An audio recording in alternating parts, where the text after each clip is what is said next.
अहमदाबाद विमान दुर्घटनेमध्ये पनवेलच्या मैथिलीचा मृत्यू झालाय। सकाळी आईसोबत याच विमानातून शेवटचा संपर्क तिने साधलेला होता। मैथिली एअर इंडियाच्या क्रू मेंबरमध्ये एअर होस्टेस म्हणून कार्यरत होती।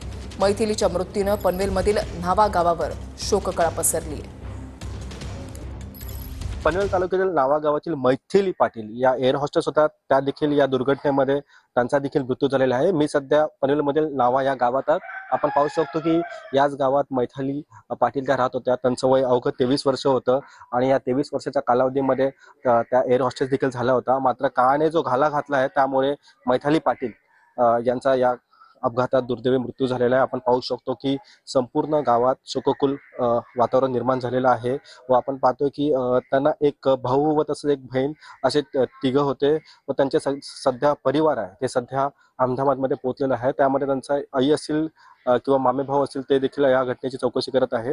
आम्ही त्यांच्या घरच्यांशी देखील संपर्क साधण्याचा प्रयत्न केलेला आहे आणि आम्ही त्यांच्या घराजवळ आहोत, मात्र कोणी बोलण्यास सध्या तयार नाही आहे। आपण समजू शकतो की सध्या दुःखद जी परिस्थिती ती पसरलेली आहे व या घटनेमुळे पूर्ण नावा गावात शोककुल वातावरण निर्माण झालेलं आहे। कॅमेरा पर्सन राजेंद्रसह मी रवी खरात, TV9 मराठी।